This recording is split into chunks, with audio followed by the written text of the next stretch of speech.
and it's episode 135, Red Leaf Retrocast. I'm JD.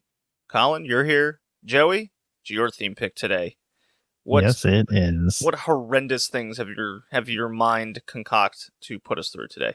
Well, I just wanted to bring pain. We haven't played enough bad games, so I bring 2 bad games to the table today. Yeah, not 1, but 2. Great. Yep, I'm surprised we didn't play one of them already, with how, I guess, infamous it is. Sure. I'm surprised too.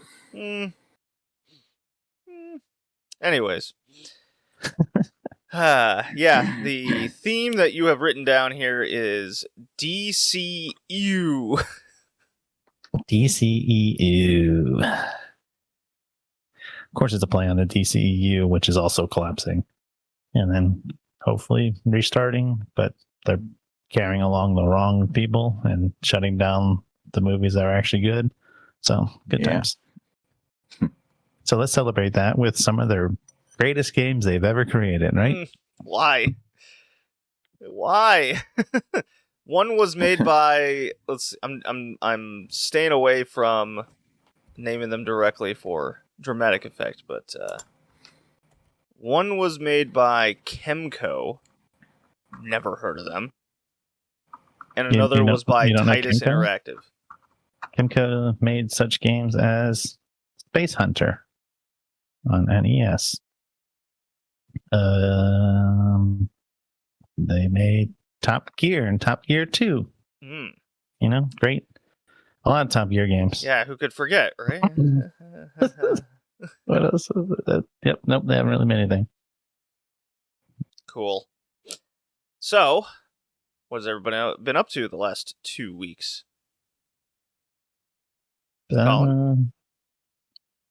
This week I went the wrong way twice at work, and yesterday got a tooth filled. Your life. Yeah. It's filled with excitement and wonder. Yeah, and on Thursday and Friday I was working in a different city than I normally do. I would have normally taken a highway that goes north-south, but out of habit, I went on the toll highway going east-west.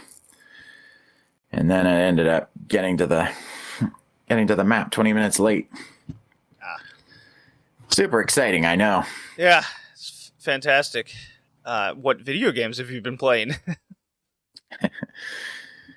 I've been playing Theater Rhythm Final Bar Line, which is the Final Fantasy music rhythm game. And it's a lot of fun. Do you have a favorite song? I've only been playing up to I've only been able to unlock like Final Fantasy 7, Final Fantasy 13, and Final Fantasy 10 and 10-2. So, I guess if I had to pick a favorite, the Gold Saucer theme. Remind me. But, oh god, he's actually sounding it out. Hey, you asked. I delivered. You know what? You're right. I fell into that. That's my fault. Yeah. There's even DLC packs for different Square properties. I got the ones for Nier Automata and The World Ends With You. Oh, I like that. Yeah. That's cool. And down the line, I may get the Chrono Trigger ones, too. Oh, you gotta get that one. The game I still need to beat. Just add it to the list. Yeah. I also finally got... Jeez. Gunky throat today for whatever reason. Yeah. Finally got back to God of War 2018. I'm at the part where they start traversing the Frost Giant's corpse. Oh, that shit's cool. Yeah. The whole game's cool. For sure. I ended up spending a shit ton of time just going on all kinds of different side quests now that the giant world snake finally drained the lake down to a lower level. There's so much more stuff to access. That's my favorite time because you just listen to the stories. Yeah. Run around doing side quests. Yep, I'm grabbing all the upgrade sap. And just getting all the equipment upgrades, too. Feel like more of an ass kicker now. Because I'm actually able to beat some of the enemies that come through those dimensional tear things. But yeah, I'm getting started on the Frost Giant Corpse. I think it was Thamur. And it should be an interesting time. And that's really all I can think of. Yeah, I really liked many of those types of sections in God of War. That was one of the more standout ones. The World Snake itself is just a really cool concept throughout that world. And then I would say that, what is it, the Siren? No, it would be the Valkyrie section where you're in like the maze. That was very memorable as well. I shall look forward to it. Yeah. Joey, how you doing? Yes, doing all right. What you been up to? Why do you want to know? Really giving me an awkward pause there. Yeah, of course. Why would I give you anything? Okay, well, I don't know. friends talk. No. Live podcast recording. No. This guy is subjecting us to 2 of the worst games we've ever played, so why are you expecting anything of him? Well, right you are, Colin. I am just a fool today. I've just been chilling. Been playing Satisfactory, a little bit of EverQuest, and then you got me into 2K23 PGA Tour. Yay! Hooray! Oh my god, so the new golf game came out, the EA one, Yeah, the I saw competitor that. to 2K, and it's getting torched in reviews. Is it? Because I saw one that someone liked it more, and then I was like, did I buy the wrong one? No.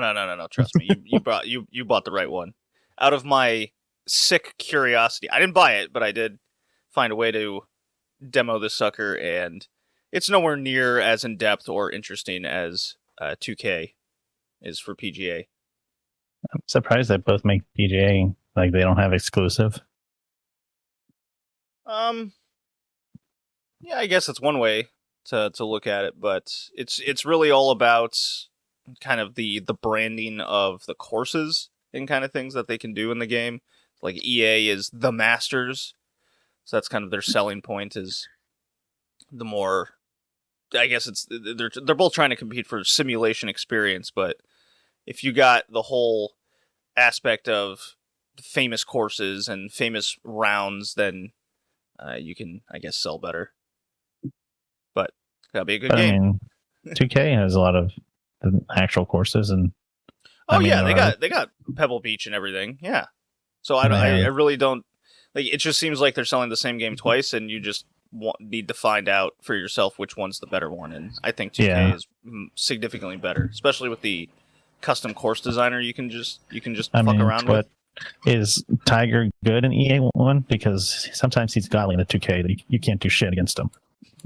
My first Masters tournament, I was winning, and then I was losing a Tiger, and then I caught up, and then in 2 holes, he got -4 across the 2 holes. He got a hole in one, then he got an eagle on a par 5. And so then I fought back, got into a playoff against him.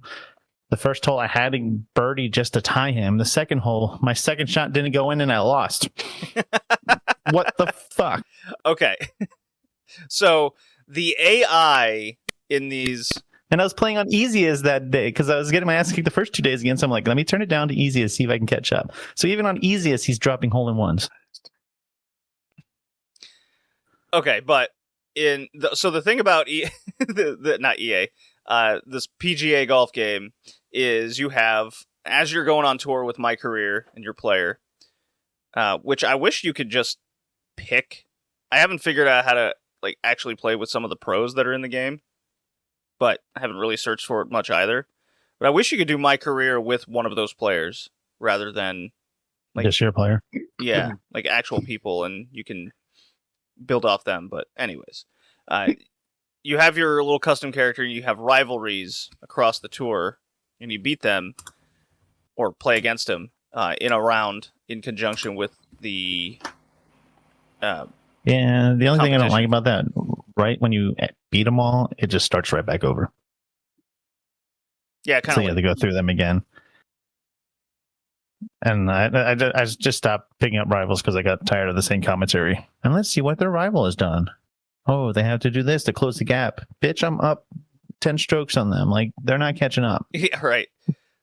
Well, what I noticed is the AI, when it switches always to them, it's never like they're making a good drive and then a good setup shot to make like an 8-foot putt. No, it's always they're in the bunker. They have to make Yeah, they're in the par, sand. and it's always a chip shot, save, or birdie or eagle. It's never anything in between. No, I've seen them miss a few times. They're like, oh, and there's like, they missed by like a foot. So their ball's a foot away from a birdie shot. And then somehow they double bogey. I'm like, what? Yeah, things like that makes zero sense. My favorite I've come across was I was playing against Bubba Watson. He's 4 feet from the hole, and then it goes, let's check in on Bubba Watson. And I'm like, okay, he's going to get a birdie on this one. And then it shows him hitting a sand wedge on the green, and he just blasts it over the hole, and he gets like a triple bogey. I'm like, there's something wrong with the AI in this game. Yeah. Yeah, that's one of the things. It's hard to even put on like a setting because easiest, once you get a 1-stroke lead, they never catch up. Easy's kind of the same way. Normal, once you get like 2 or 3 strokes ahead, they never come back. But hard, they're like, nah, we're going to stick around. And then randomly people will just jump ahead of you. So it's hard to find a good setting that actually feels right. Yeah, the difficulty just isn't there for at least in that aspect of the game. In terms of like the competition and what you just kind of have to do to get into a high ranking or win, that seems to be a little bit better. But even so, it's never really the same people up at the top. It's just kind of random. They didn't do a lot of work in that. What they did do a lot of work in is clearly the like microtransaction type areas, which sucks. Yeah, all the clothes and whatnot, and which I don't really care. I bought a couple because you get, I don't know if it was from just leveling up or whatever, had some coins. So I bought the most ridiculous shirt and most ridiculous pants. So my guy is kind of like Caddyshack looking. He has random designs while everyone else is like straight laced and solid colors. My guy's just crazy. Yeah, it's I have a lot of fun with the game. I like clearly it's a game that's taken a lot of lessons and tries to get you to learn about golf while you're playing. I do like a lot of the commentary through a lot of it, especially when I you get like on the green. when they describe the holes. I like listening to them on that. Yeah, I really feel like I'm being educated on the game of golf, especially for someone that has seriously picked it up this year. It's very nice, and I can actually go to a golf course, look at a hole, and kind of figure out based on my game at this current level how to approach things. And obviously, of course, I got to hit it right first. That's number one. I'm getting way better at that. Played the last couple days on the courses here. I played a 9-hole par 3 course just to work on the short game. That was a lot of fun. A chip and putt. Yeah, like just about every hole is between 90 and 130 yards, give or take. Yeah, So, when I was growing up with the pool we used to go to had a 9-hole chip and putt that we used to do as a kid. Yeah, it's a lot less daunting and walkable, but that's the kind of game I need to kind of do. That might be my new Friday thing. Is like after work, I'll just head there because it only takes like an hour and a half to complete it because it's so short. Meanwhile, if I go to my club that I joined, it's fancy joining a club. I joined a club that was affordable and not $15,000 to $30,000 a year. Mm-hmm. It was only $10,000 a year. Nah, this was like $350. Yeah, way easier. Just use some bowling winnings. I'm like, here you go. All right, this is a place I'm going to. So yeah, I've been playing nonstop PGA 2K23. That's what I was doing. Not a lot of other games besides the podcast. Just a lot of golf, trying to really improve my game. I did do a tournament the previous Saturday here. That's not a scramble per se, but you're on 4-person teams. You're put in a like a rank, and your 4-person team has an A rank, B rank, C rank, and D rank, and you try to get combined best score, lowest score, if you will. And we won. The team won. We won by 1 stroke. I went absolutely nuts. I had 5 birdies on 18 holes. Jeez. As a D rank player, and people were like, "Wait a minute, hold on, that isn't supposed to happen." I'm like, "I've been practicing, yay!" And then I followed it up yesterday with every hole I got a bogey except one in which I got an 8. Okay. Yeah, it's just everything's bogey, and then you look at that one, and you're like, "Oh." Is that past the limit? What's the stroke limit on a par 3? Oh, that wasn't on a par 3. That was on a par 4. Yeah. Okay, so it's only triple bogey or quadruple bogey. Right. I got +4 on that one. Yeah. Usually people just say, okay, once you hit like 10, you're done. But I think the actual stroke limit is 12 or 14, something around there. Crazy. Yep. So lots of golf in my life. I would just have to write down the stroke limit for each one. No, Joey, you have to go out there and practice. Practice your ass off. Get better. Yeah, but then I have to buy clubs, and then that means I'm committing to it. Well, I bought a decent little set. They're clones of TaylorMades about 3 years ago, and then COVID hit, closed everything down essentially, and I just wasn't really motivated to go out there. I still went like 4 times a year. So do you just golf by yourself most of the time, or do you just pick people up from your club? When I go to the club, there's always someone to golf with, but generally I have a couple people at work that are also members of this club. It's kind of how I found it. So we all kind of go there and ask each other when you're going. Are you going after work and whatever? And then we go. But at the par 3 course, I just kind of showed up, and then I ended up golfing with a Colombian who has never golfed in his life before, and then a guy who just moved to Rhode Island a couple years ago from Edmonton, Canada. So we had a lot to talk about. Interesting. I'm going to Edmonton soon. Next week. I miss that city. It's I miss cold Texas. Alberta was fun. I very much enjoyed that. Now, Fort what's the other one, Colin? It's not Fort McMurray, it's the other big oil sands town. There's Fort McMurray, and then there's another Fort town. I can't think of the other name. But regardless, McMurray's okay. The other one's not so great. It left such a good impression on me, I can't remember the name of the city. I want to say it's Fort Myer, but I don't think that's right. Yeah, I can't remember it either. Yeah. I can remember Lethbridge and Medicine Hat, but I can't remember any other fort besides McMurray. Yeah, I could probably pull up a map and confirm it. But anyways, Zelda's coming out in a couple weeks. I'm very pumped for that. Very excited. Awesome. Are you pumped that Nintendo pretty much threw the book at that one guy that was selling hacked Switches? I don't think I heard about that. They garnished his wages, and now he has to pay like 25 to 30% of each of his paycheck pretty much for the rest of his life. Whoa. Until he pays back $10 to $14 million, some shit like that. Oh my god. Oh no. Brutal. So he was hacking a Switch and selling them online? He was selling them, yeah. And then I think they fined him $500,000 per hacked Switch that he sold. Whoa. Oh my god. Yeah. And I think he got some jail time too. I'm trying to remember his name. I think his last name is Bowser. Or Browser. Damn it, I was reading it. What was he hacking it to do? Get free games? I don't know. Let me see. Nintendo is merciless when it comes to that. Yeah, they... Here we go. Yeah, the guy's last name was Bowser. That's awesome.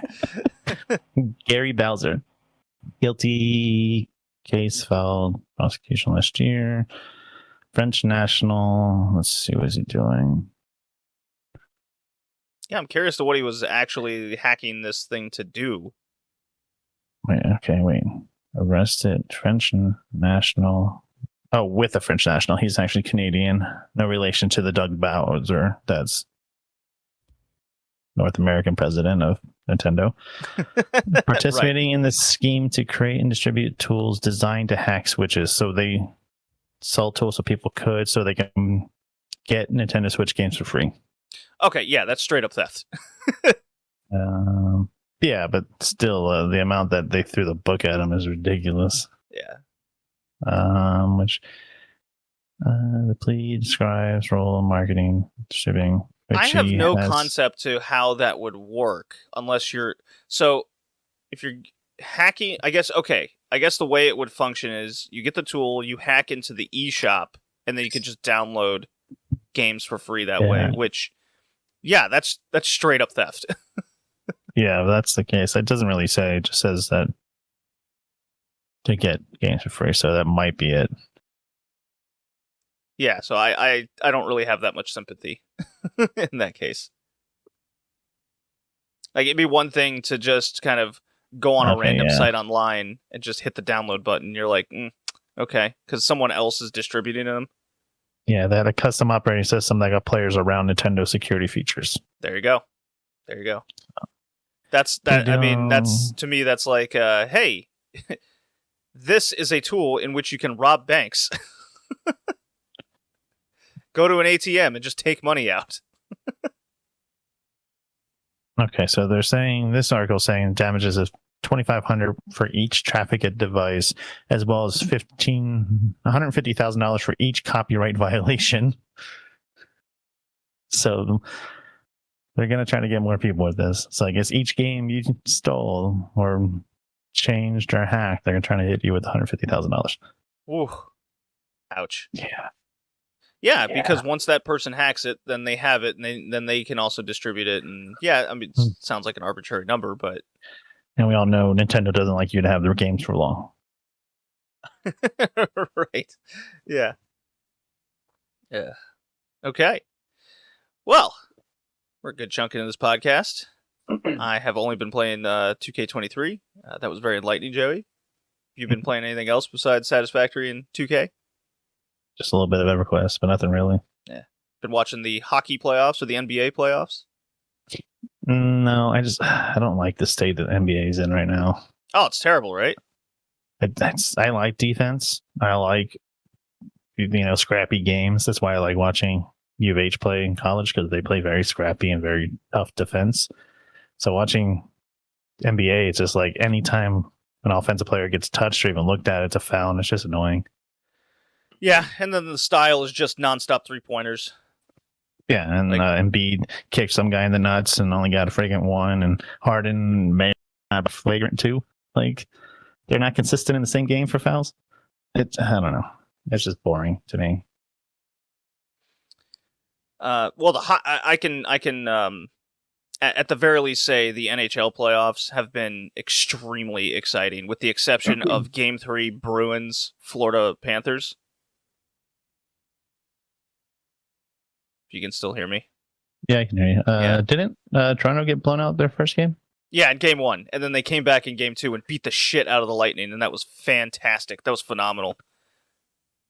There's a really good moment in that Toronto Lightning game where Lightning, they're losing like 7-2, or what might the score be at that time.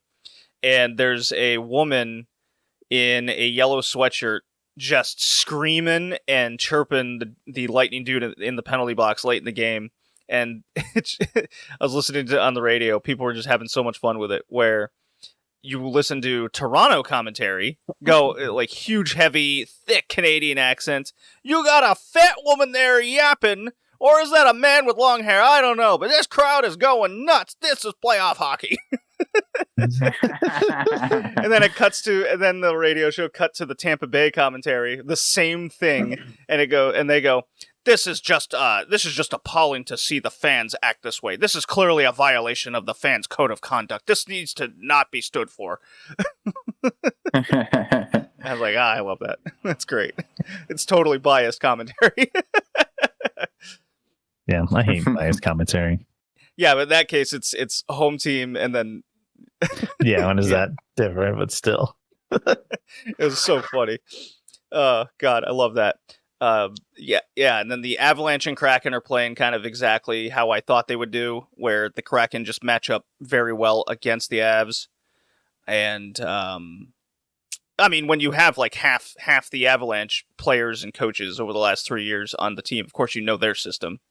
So it's just a matter of which team is better, since they kind of know each other so well. And yeah, the Bruins and Florida Panthers are like, it's horrible to watch playoff hockey in Florida, at least in the Panthers sense. It's just, you would never know that there's like 10,000 or whatever fans. How many there? They're just all sitting on their hands.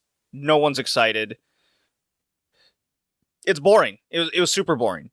And you know what? I blame the fans. Why the Florida Panthers lost that game as they did. Yeah. How are the players supposed to get excited and get pumped and have energy with an arena of just dead people?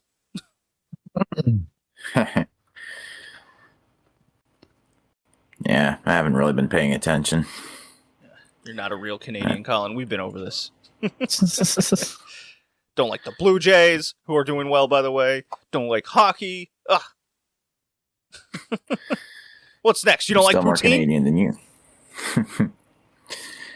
How'd you guess? I knew it. See, Joey, this guy can't be real. Well, Canada is Britain adjacent as well, but my neck of the woods is American adjacent, so who knows? We're a different breed, we Southern Ontarians. Southern Ontarians. I don't know why that sounds funny to me. Not unlike those people who live in Barrie. Ugh. There's a deep cut, I guess. Or Thunder Bay, or Sudbury, or Sault Ste. Marie. I could go all day with this. Yeah, sure. Right. Okay. I'm going to play A Drop, and we can talk about these. Oh, one quick thing. What's up? Have either of you seen the Super Mario movie? No, haven't seen it yet. I want to. I've heard it's very entertaining. It is. I saw it with my brother's family, and it's really enjoyable. Lots of fun, subtle little details that reference all the different games. Just pure fan service for the Nintendo fans. I heard the message they're portraying, and you can tell me if this is wrong, that you can achieve anything with performing enhancing drugs. Well, isn't that just a fact of life? So it is true. Is it? Not necessarily. It's more persistence, tenacity, and hard work on top of those. Okay, performing enhancing drugs. That's the way to go. Got it. Sure, go with that. Okay, playing the drop.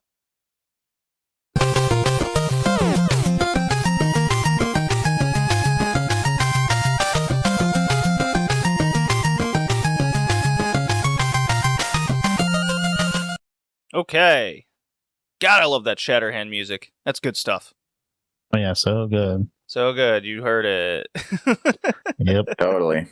Totally. All right, Joey. Bring us in. Why did you choose this topic? What is it? The theme, and get into our first game. DCE Ewww. I chose it because we had too many good games. We can't go a year without shit. So I need to make sure we had some terrible games. I don't know. We played a couple disappointing ones back in November for my farming. Yeah, that was in November 2022. 2023 needs some shit. So I'm going to pile it on. I had some shit with my topic. Yeah, but we really needed some games we just despise. Right, So, you are. I chose the first game, then I had to think of a theme around it, and I was just looking for other terrible games, and then I saw the second one on the list. I was like, okay, I can bring these two together. So this is where we're at. And the first game we'll talk about is Superman, the new Superman Adventures, because you need Superman twice in the title, also known as Superman 64. It's like all those Star Wars games we were playing the last Star Wars, episode. Star Wars titles, Star Wars Adventures, Star Wars.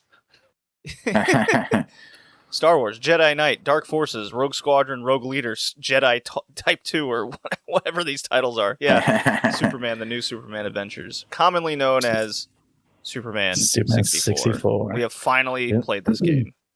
Yep, developed and published by Titus Interactive, and it came out in '99. Of course, on Nintendo 64. God, every time I hear people talk about the game, or even just think about it, as I do on a morning bike ride on a Saturday. I do too think about this every Saturday morning. Right, specifically on your bike. Yeah, of course. Yes, this came out in '99. I always think it's like, oh, it came out. It had to be like '96 or '97 or whenever the N64 first came out, and they were first getting into 3D graphics, and they were working around doing things for the first time. No, almost in the year 2000. Yeah, this game is just terrible. Like, I've heard it was bad, but finally playing it, I know it's bad. Let's get into this shit fest, shall we? They couldn't even finish building the city. They put like a couple buildings here or there, and then there's a lot of flat buildings. Yes, flat buildings and fog. Fly over. Yeah, fog. Can't see past it. It's there's less fog in Silent Hill. And then you have to fly through rings, which they call a maze. That's not what a maze is. Yeah. Well, some of the shittiest flight mechanics of any game I've ever played. The amount of times you miss the rings makes you go left and right in ways you don't want to go. So that's like a maze.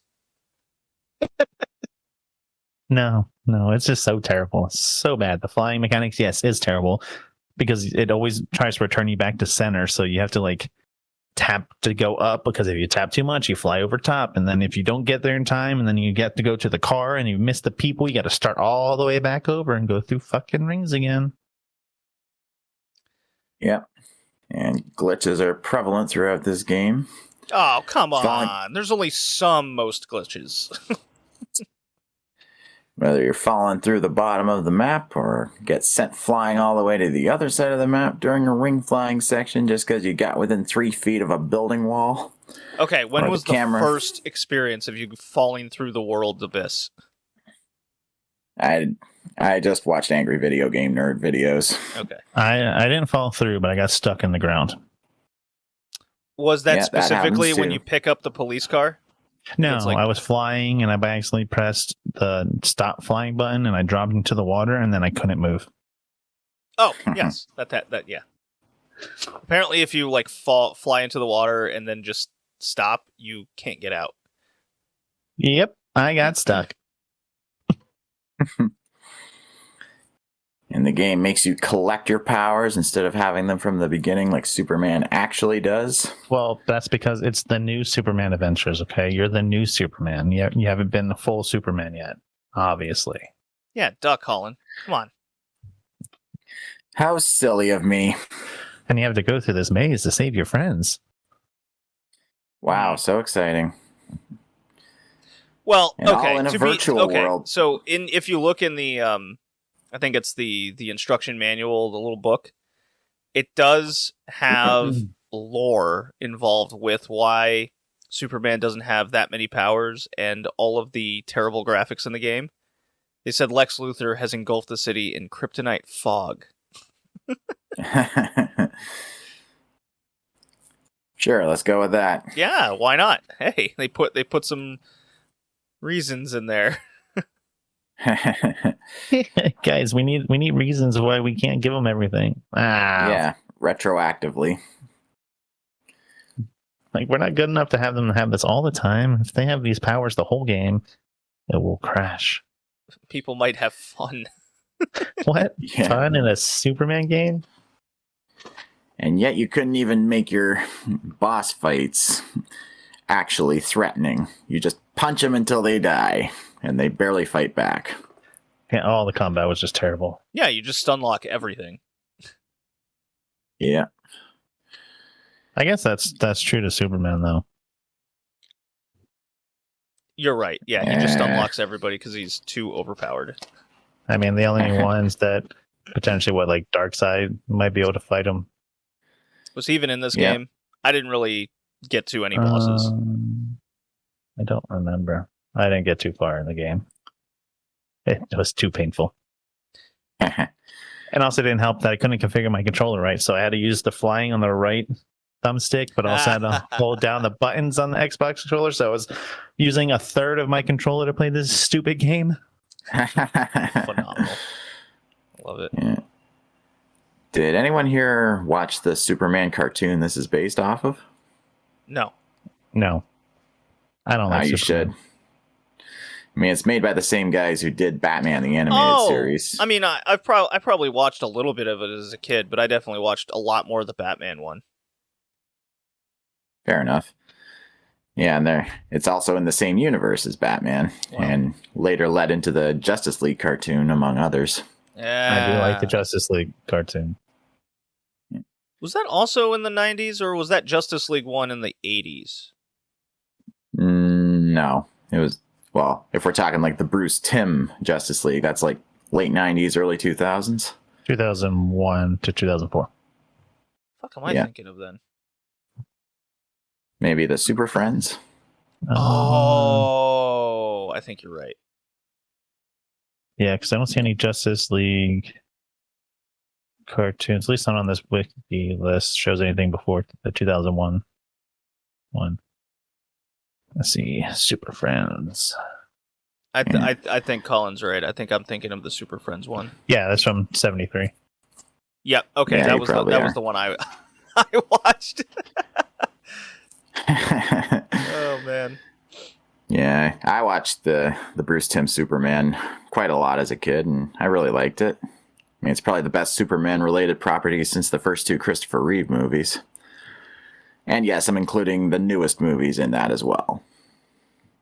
Superman's just boring to me. He's just too strong. I just don't find him in like any danger, really.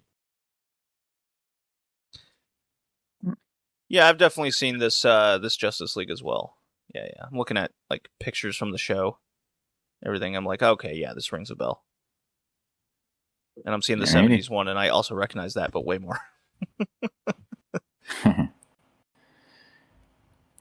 According to Angry Video Game Nerd, in recent years, there was a ROM leaked of the PlayStation version that never got released. Oh, no.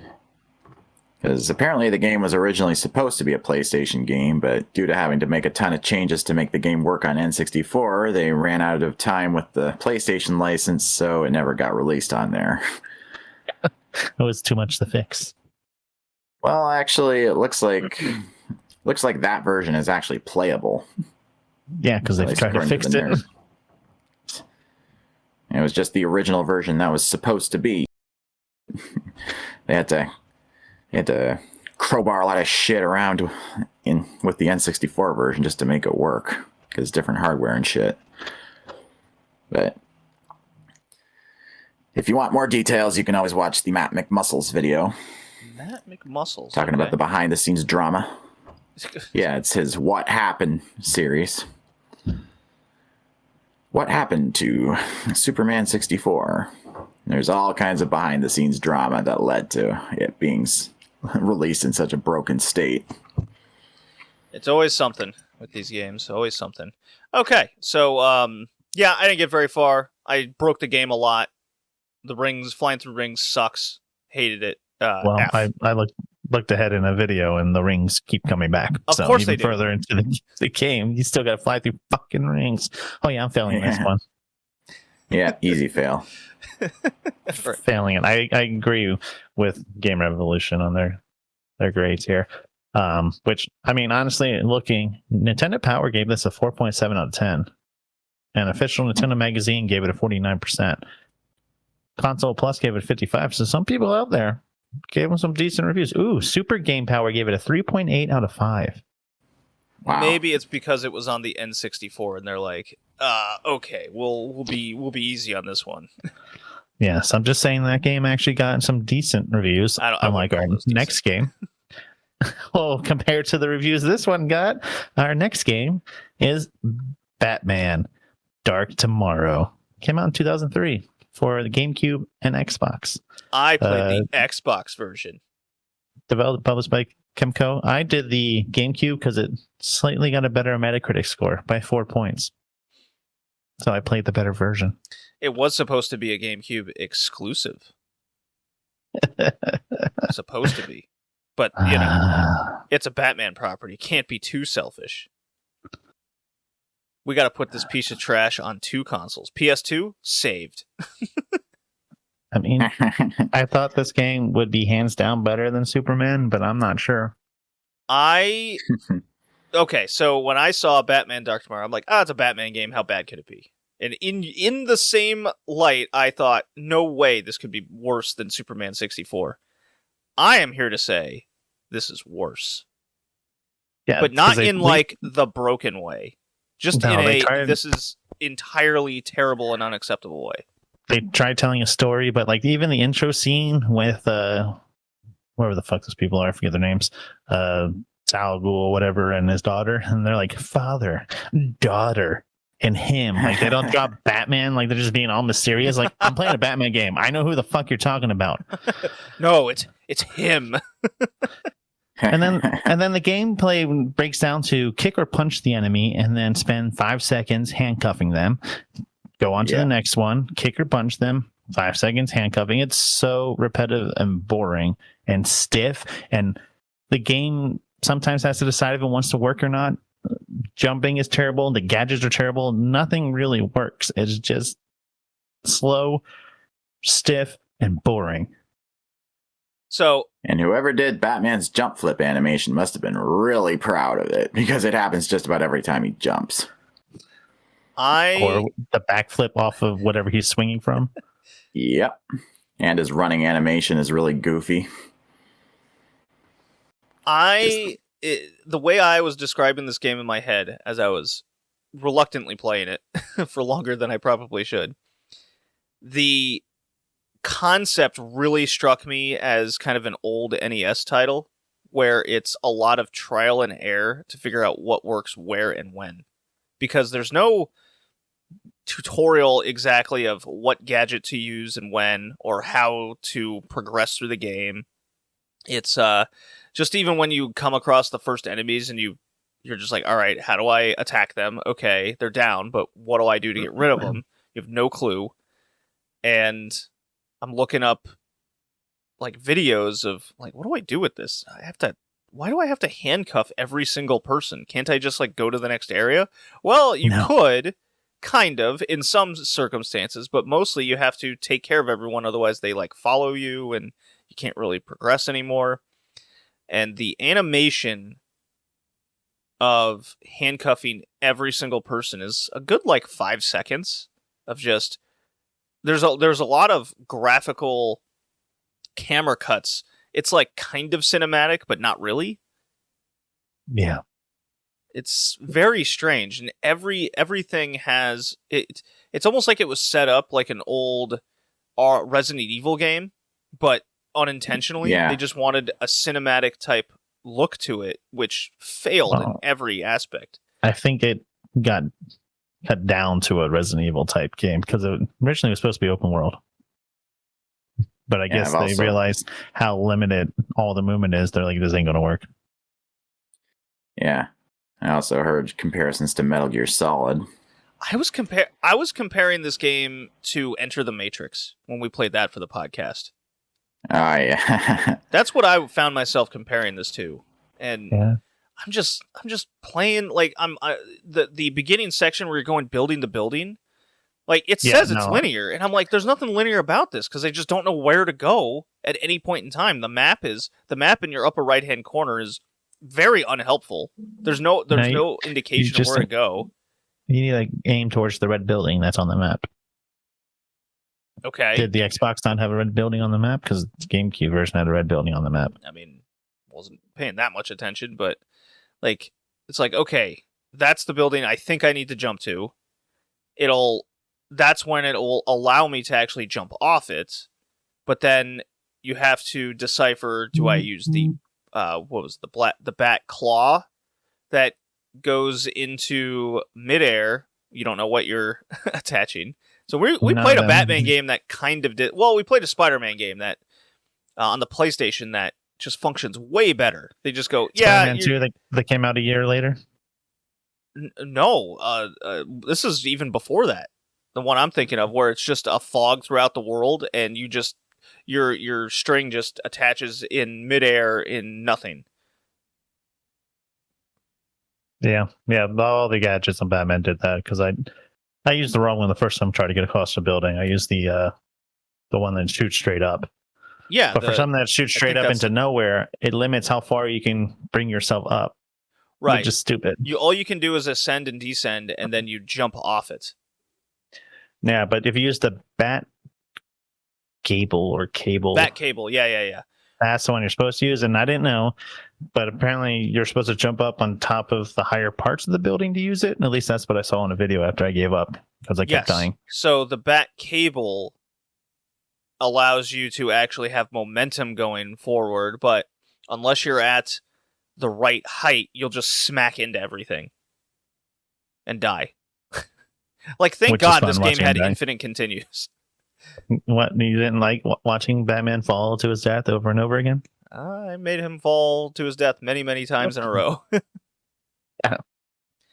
The other thing was there's like weird. So it says it's a stealth-based game. Like in the gameplay, it says this is linear, and I said no, it's not. Stealth-based, certainly not. There's nothing stealth about it, even though you have buttons of like wall crawling and crouching. I'm like, when do I ever use this though? Like I enter an area accidentally because I don't know where I'm going, and there's just immediately guys with machine guns shooting at me. Shooting at you, and then the stupid civilians running away. Right. Help! Somebody help! Help! Help! Help! Over and over and over again. Oh, yeah. Ooh, did you watch the endings? There's 4 endings to this game. No, I did not. Please tell.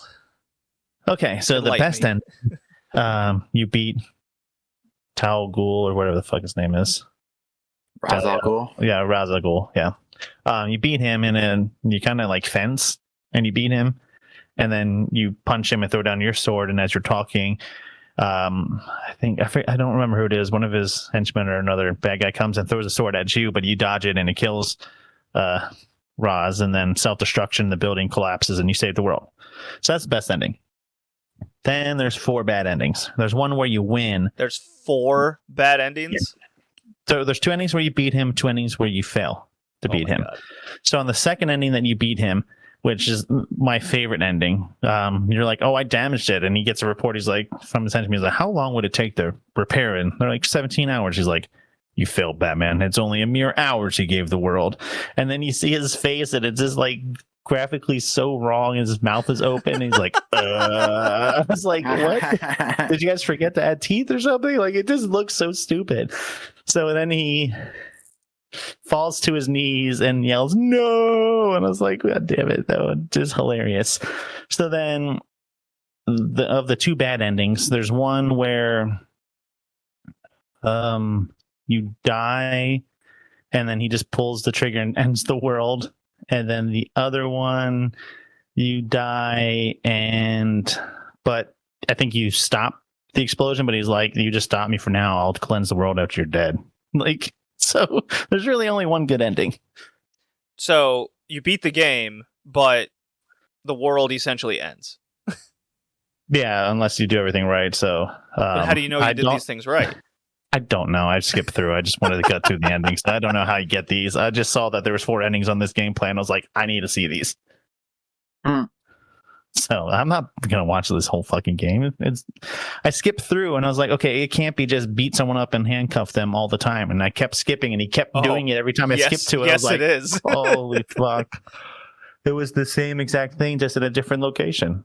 So yeah, I don't know. I'm guessing maybe you don't do the side quest, or there's a quest. I don't know how the different endings come about, but there's 4 endings. Okay, so now I ask the big question. Is a broken game worse than a completed bad game? That is hard to say, at least in this case. So in my mind, a broken N64 game actually has in it a minute excuse because A, it's on the N64, and if it's broken, you're not going to waste your time. Okay? You're just like, this game sucks, I'm done. You can return it. Hey, game's broken, let me return it. Right. But a completed game that's just straight up horrible, it like gives you this false sense of, well, surely it can't all be bad. Yeah. Maybe it's on the tutorial. Maybe this fighting style. Maybe I get something that automatically handcuffs them later. Maybe there's something better. Yeah, you get the hope that kills you. So my vote will go for Batman Dark Tomorrow as a worse game. Oh, I'm definitely saying it's a worse game. I want to ask one more thing of you, JD. Would you say the rooftop traversal in Batman, is it better or worse than Tomb Raider Angel of Darkness? Worse.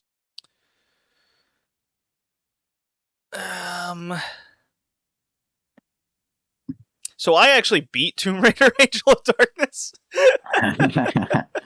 Oh boy. I got farther in Tomb Raider than I did Batman, so. Oh, that's a. I think Tomb Raider Angel. Oh my god. I think Tomb Raider Angel of Darkness is better, like for sure, than Batman Dark Tomorrow, because I could actually play that, and the game wasn't mundane and boring and repetitive, and I could figure out where to go. I would say the mechanics in this Batman game, once you kind of figure out their little shtick to it, I would say this is better, technically. But it's not like they did anything unique with it either. So Tomb Raider, Angel of Darkness had at least a sense of style and purpose to what you were doing. In this one, I'm talking specifically about rooftop traversal here, not the entire game as a whole. Yeah, I am. I'm getting into. I'm breaking down why the rooftops in Tomb Raider were like more interesting, but still harder. So I guess technically Batman's better than that. Yeah, but I think Tomb Raider was still achievable, and like, yeah, it had bad camera angle, but like it didn't have broken tools as bad as Batman does.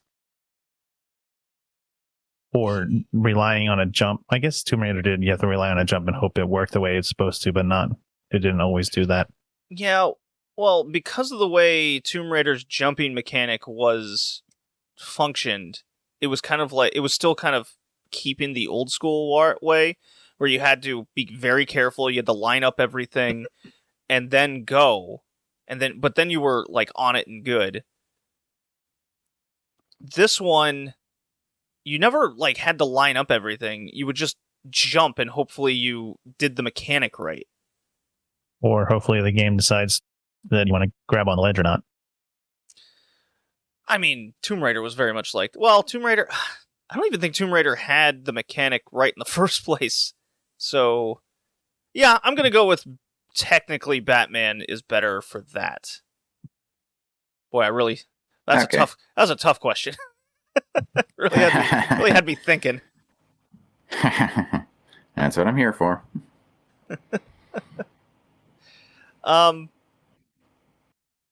Now, do I think Angel of Darkness was better than Batman? I do. It's a little bar, but I do. I read up on how you get the 4 endings. There's if you deactivate or not Roz's weapon, so if you go over there and take care of that deviates the endings depending on if you win or lose the fight. So yeah, I really think this is one of the worst completed games I've ever played, is this Batman game. And this game also had a canceled PlayStation version. PlayStation knows when to say, let's not release this on our console. They're like, let's cut it out. Let's cut it out. Get that shit away from us. At least until games were allowable to be on a network of sorts, and then it doesn't matter. Yeah. It's just like, it's just a shitty digital thing, whatever. This was a deep thought process with the Tomb Raider question. God, I want to play Tomb Raider now. Not that one. Play like Tomb Raider 3 or something. That'd be fun. Ooh. I like Game Informer's review of this. They gave it a 0.75 out of 10. So not even a point. Said incomprehensible and littered with bugs. And the Dark Knight gets his wings clipped in his latest adventure. Well, it's a good review. It's a good one. I would say I can't even call. Obviously, I'm giving this an F, without question. Mm-hmm. As for which one I hated more, I guess it'd be Batman. Just because the hope factor of maybe it'll be better at some point. Which it never did. So, played it longer unintentionally. Oh, this thing on Wiki said there was no indication on how to get the good ending in-game. So if you didn't know you had to take out the weapons, you weren't going to get the good ending. So glad. No wonder everyone's like, oh, why did 1/3 of the world blow up or whatever it was? Why does it always blow up? What the fuck? I think this game is terrible. It's an F. And I would say it's worse than Superman. Well, I give both of them Fs, but between the two of them, whichever one's worse, it's very close, but I think I'm leaning more towards Superman. I'm going against the green here. Yeah, so you're of the mind that a straight-up broken game is, obviously it's technically worse from the completed standpoint, right? Is that where you're standing? Maybe more. It's more that at least Batman has some redeeming qualities in that Batman's voice actor isn't half bad, and the story isn't terrible. Seems fairly faithful to the comics. That's fair. Batman's costume is kind of cool in that game. I can see that, but I still hate it. Yeah, just by a sliver is Superman for me. Okay. Well, I have my theme pick next time, and I think I got something already involved. So, guys, this was what's up? Just a heads up, I won't be available for that one because I'm away with my family. Ooh, just me and Joey in Alberta. Okay. Ooh. It's a twosome next time. Right. Let's go. No more Menage a Trois podcasts. Okay, this was the episode 135. See you next time. Bye. Bye now.